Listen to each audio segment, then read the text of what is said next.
NEET में क्यों लाएं 500 नंबर, ये तो सब जानते हैं।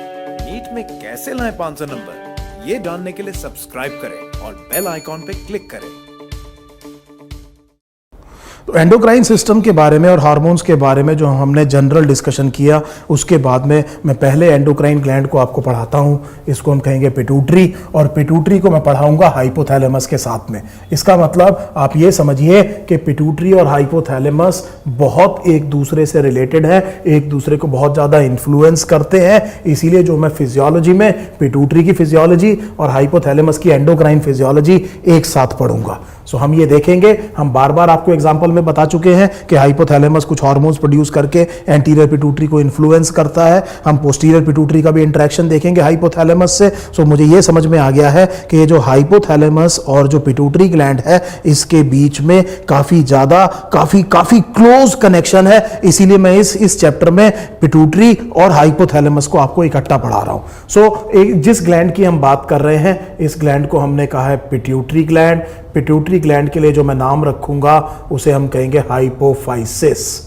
So pituitary is called as hypophysis. So this is the information number 1. हम पढ़ रहे हैं एक बहुत इंपॉर्टेंट एंडोक्राइन ग्लैंड जिसका नाम है पिट्यूटरी, और पिट्यूटरी का हमने नाम रखा है हाइपोथेसिस। ये pituitary it is like a size of a grain of P, मटर के दाने जितना होता है। Now please imagine, can you imagine एक मटर के दाने का कि जितना ग्लैंड आपकी बॉडी की पूरी फिजियोलॉजी को कितना ज्यादा इन्फ्लुएंस करेगा। नंबर 2, बहुत कम, नॉर्मल इसका वेट करीब 1 ग्राम के आसपास होता है। So we are looking at a very tiny organ. It is just 1 gram. It is the size of a pea grain and it is located somewhere in the brain. And this gland, इनमें से इसका एक part which is called as the anterior pituitary और adenohypophysis, that will be called as the master endocrine gland, that will be secreting some hormones which are called as tropins, which will be regulating the function of so many endocrine glands, and those endocrine glands will be producing hormones that will be virtually influencing the entire physiology of the human body. So you can understand the importance of this gland, the pituitary.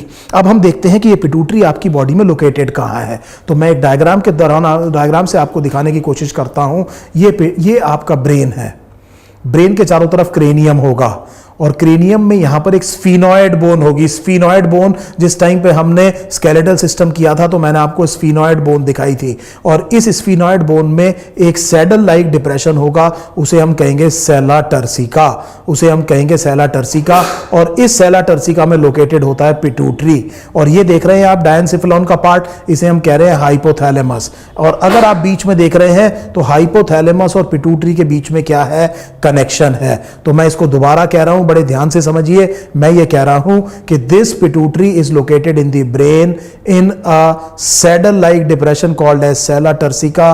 This sella turcica is in the sphenoid bone, और इसके just ऊपर डायनसिफिलॉन का जो part है जिसे आप hypothalamus कह रहे हैं, ये दोनों एक दूसरे के साथ में क्या है, इंटरकनेक्टेड है। और हाइपोथैलेमस बहुत ज्यादा इंफ्लुएंस करेगा पिट्यूटरी को।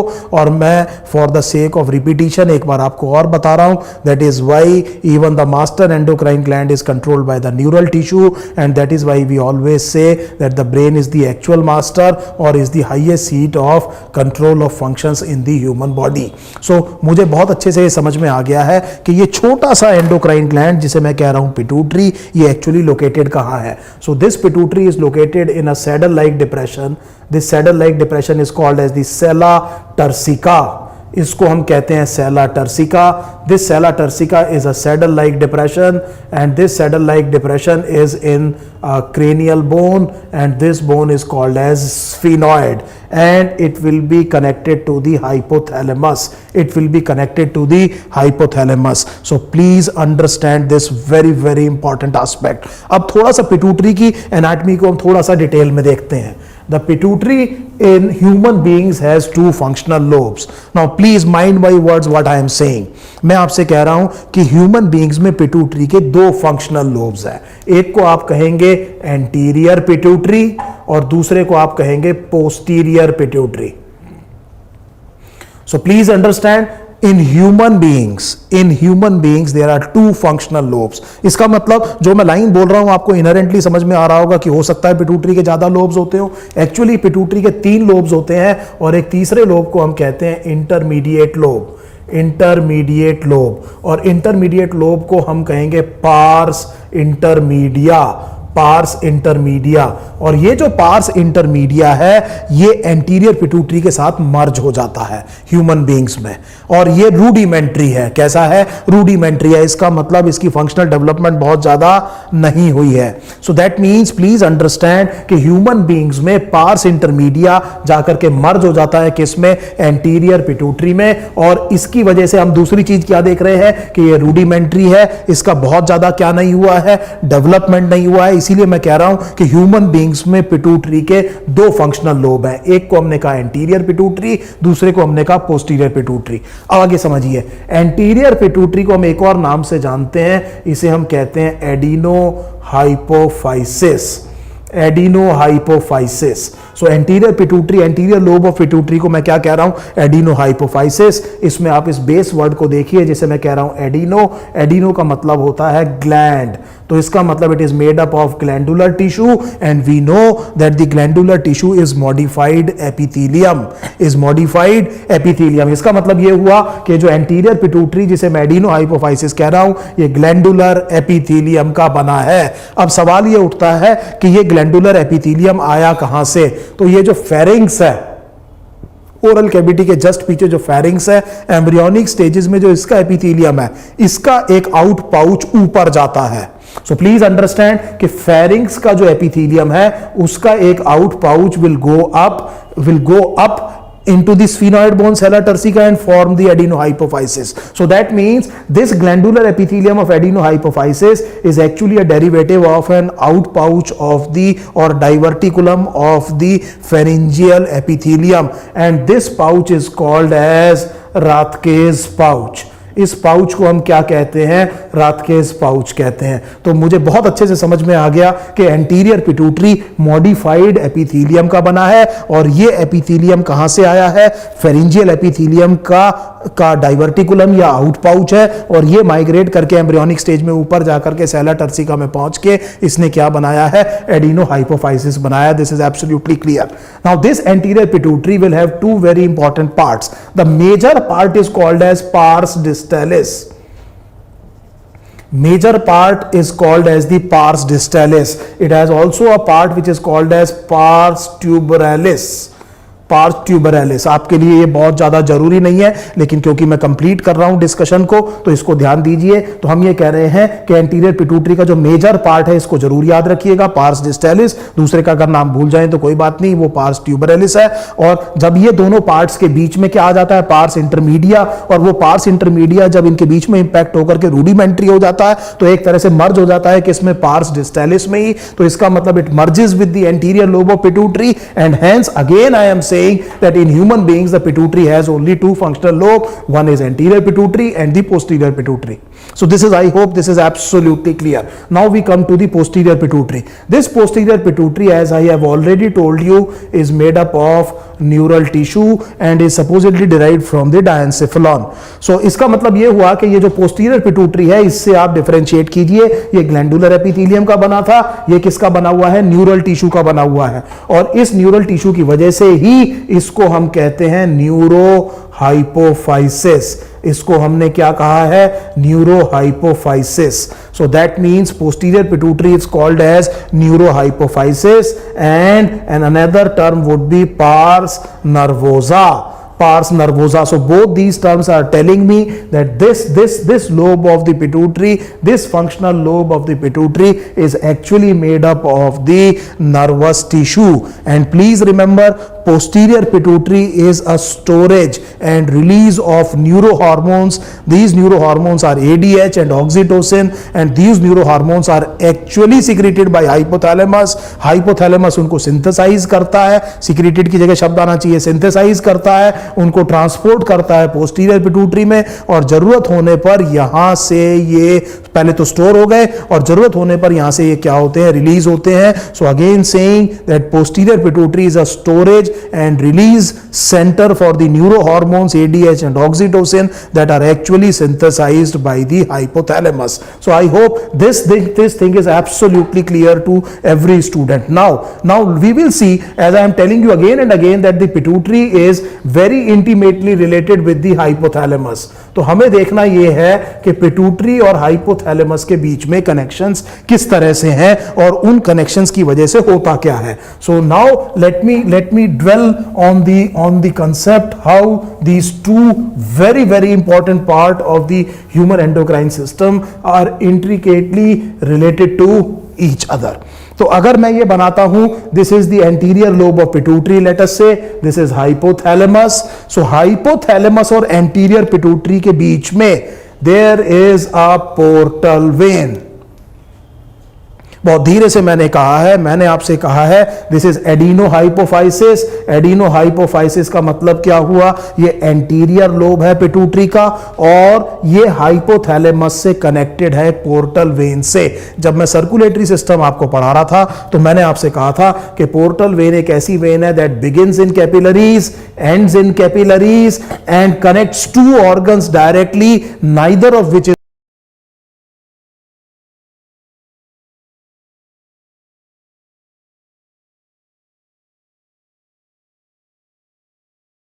इन the small intestine and the human liver, जिसको हमने कहा था हेपेटिक पोर्टल सिस्टम, और जिसमें हमने कनेक्शन देखा था हेपेटिक पोर्टल वेन. जो दूसरा पोर्टल सिस्टम है that is the connection between hypothalamus and the anterior lobe of pituitary. This is the portal vein. It begins in capillaries, ends in capillaries, connects two organs directly, neither of which is called as neither of which is heart. Now please understand, I will name this connection as hypothalamic. You know, it is between hypothalamus, hypophyseal. You know, hypophyseal is a name for pituitary and portal system. So that means what connects the anterior lobe of pituitary with the hypothalamus? A very important question. A portal vein, and this portal vein forms what is called as hypothalamic hypophyseal portal system. So we will look at a diagram that depicts the connection of the anterior lobe of pituitary with the hypothalamus. As you can see, this is the part of the diencephalon which is hypothalamus. You can see this is the anterior lobe of pituitary and this is the hypothalamic hypophyseal portal system. This vein begins in capillaries, ends in capillaries, connects two organs directly, neither of which is heart. So this is a very important. Please make note of this diagram absolutely clearly. बहुत common question है बेटा कि anterior lobe of pituitary और hypothalamus के बीच में connection कैसे है. यहां से रिलीजिंग और इनहिबिटरी हार्मोन कहां पर आएंगे, एंटीरियर पिट्यूटरी में इस पोर्टल वेन के थ्रू, और वो इन्फ्लुएंस करेंगे उन सेल्स को जो कि बनाते हैं एंटीरियर पिट्यूटरी का secretory structure, and they will influence these cells, and under the influence of the releasing or the inhibitory hormones, the cell of the anterior pituitary or the cells of the anterior pituitary will either secrete the hormones that they are supposed to, or they will not secrete the hormones that they are supposed to. So I hope this is absolutely clear. तो हमें बहुत अच्छे से समझ में आ गया है कि एंटीरियर लोब ऑफ पिट्यूटरी और हाइपोथैलेमस के बीच में क्या कनेक्शन है. अब हम बात करेंगे किसकी, पोस्टीरियर लोब ऑफ पिट्यूटरी. इस पोस्टीरियर लोब ऑफ पिट्यूटरी को मैंने कहा था न्यूरोहाइपोफाइसिस. इसको हमने कहा था न्यूरोहाइपोफाइसिस. और न्यूरोहाइपोफाइसिस के बारे में मैंने आपसे कहा कि ये जो है एक नर्वस टिश्यू है. ये एक नर्वस टिश्यू है. मैं पहले आपको डायग्राम दिखाता हूं, फिर आपको दिखाते हैं कि फिर मैं आपको एक्सप्लेन करता हूं इसका कनेक्शन कैसे है. एंटीरियर पिट्यूटरी हम ऑलरेडी देख चुके हैं. अब आप देखिए पोस्टीरियर पिट्यूटरी है.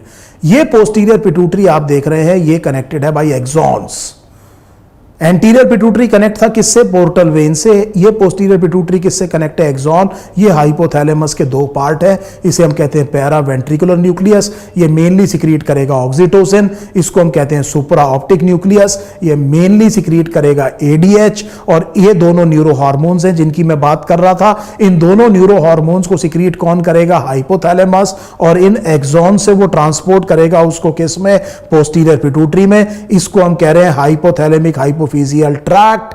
इसको हम कह रहे हैं hypothalamic hypophyseal tract, please understand this term. उसको मैंने कहा था हाइपोथैलेमिक हाइपोफिजियल पोर्टल सिस्टम, इसको मैंने कहा हाइपोथैलेमिक हाइपोफिजियल ट्रैक्ट। आप देख रहे हैं इसमें एक्सॉन्स हैं, ये एक्सॉन्स के टर्मिनल्स हैं और इन टर्मिनल से सिक्रीट होगा ये वाली चीज जो यहां पर प्रोड्यूस हुई है। ये प्रोड्यूस हुई है क्या चीज, ऑक्सीटोसिन और एडीएच, ये ट्रांसपोर्ट होगा और ये एक्सॉन्स उसको यहां रिलीज करेंगे और यहां पर वो फिर स्टोर होगा और जरूरत पड़ने पर यहां से फिर क्या होना है, रिलीज होना है। तो हम दो बड़े कंट्रास्टिंग चीजें देख रहे हैं, एंटीरियर लोब ऑफ पिट्यूटरी और हाइपोथैलेमस का कनेक्शन और पोस्टीरियर लोब ऑफ पिट्यूटरी और हाइपोथैलेमस के कनेक्शन के बीच में हमने फंडामेंटल डिफरेंसेस देखे हैं कि ये दोनों बहुत डिफरेंट तरीके से हाइपोथैलेमस से कनेक्टेड है। तो मैं यहां पर क्या देख रहा हूं कि यहां पर मान लीजिए ये है सुप्रा optic nucleus, this is supraoptic nucleus, this will mainly produce ADH, this is paraventricular nucleus, ADH आप जानते हैं एंटी डायूरेटिक हार्मोन, हम रीनल फिजियोलॉजी में कर चुके हैं। This is paraventricular nucleus, paraventricular nucleus release करता है ऑक्सीटोसिन और एक्सॉन्स इसको ट्रांसपोर्ट, ये हाइपोथैलेमिक हाइपोफिजियल ट्रैक्ट है, वो पोर्टल सिस्टम था और ये एक्सॉन के टर्मिनल्स इसको यहां पर रिलीज कर देंगे और फिर ये दोनों हार्मोन्स यहां पर क्या होंगे, स्टोरेज होंगे और जरूरत पड़ने पर यहां से क्या होंगे, रिलीज होंगे। So this is a very very important question. So let me sum it up. हम ये कह रहे हैं कि आपका जो पिट्यूटरी ग्लैंड है इसके ह्यूमन बींग्स में दो फंक्शनल लोब हैं। एक्चुअली इसके तीन लोब्स होते हैं लेकिन पार्स इंटरमीडिया पार्स डिस्टेलिस एक पार्ट है एंटीरियर पिट्यूटरी का, उससे मर्ज हो जाता है और रूडिमेंट्री हो जाता है। तो एक्चुअली जो फंक्शनल है वो एक्चुअली दो लोब्स है। एक को हमने कहा एंटीरियर पिट्यूटरी एडिनो हाइपोफाइसिस जो मॉडिफाइड एपिथेलियम का बना है, ग्लैंडुलर टिश्यू है जो कि आया है राथकेस पाउच की फॉर्म में फेरिंजियल एपिथेलियम से, सेलर टर्सिका में पहुंच के उसने एडिनो हाइपोफिसिस बनाया है। और जो न्यूरो हाइपोफिसिस है वो नर्वस टिश्यू का है, that has come down from the diencephalon. ये दोनों मिलकर के दो फंक्शनल लोब बनाते हैं और इन दोनों का जो कनेक्शन है हाइपोथैलेमस का वो इस एक्सिस को एस्टेब्लिश करेगा, hypothalamus pituitary and the gland axis को, and it is one of the most important physiological aspects in the endocrine system कि this beta pituitary is the both lobes of the pituitary are intricately and intimately connected to the hypothalamus. The connection between the anterior pituitary and the hypothalamus is by a portal vein and is appropriately called as hypothalamic hypophyseal portal system, and the connection of the posterior pituitary with the hypothalamus is through the axons of the neurons and is called as hypothalamic hypophyseal tract. I hope you have understood the relation and the connection between the hypothalamus and the pituitary. When we will come back, we will talk about the hormones that are released by the hypothalamus and some very very important hormones released by the anterior pituitary and the posterior pituitary, which is the storage and release center of actually the neurohormones synthesized by the hypothalamus, namely ADH and oxytocin. Thank you. कैसा लगा ये video हमें comment से बताएं। हमारा mission है कि India में कोई भी बच्चा कहीं भी हो बेस्ट टीचर से पढ़ पाए। हमने 10 चैप्टर के वीडियोस का एक ट्रायल कोर्स बनाया है। ये 10 चैप्टर 97 चैप्टर के हमारे नीट के फुल कोर्स का पार्ट है। साइन अप का लिंक डिस्क्रिप्शन में है। लाइक करें, सब्सक्राइब करें और अपने फ्रेंड्स के साथ शेयर करें जो नीट की तैयारी कर रहे हैं।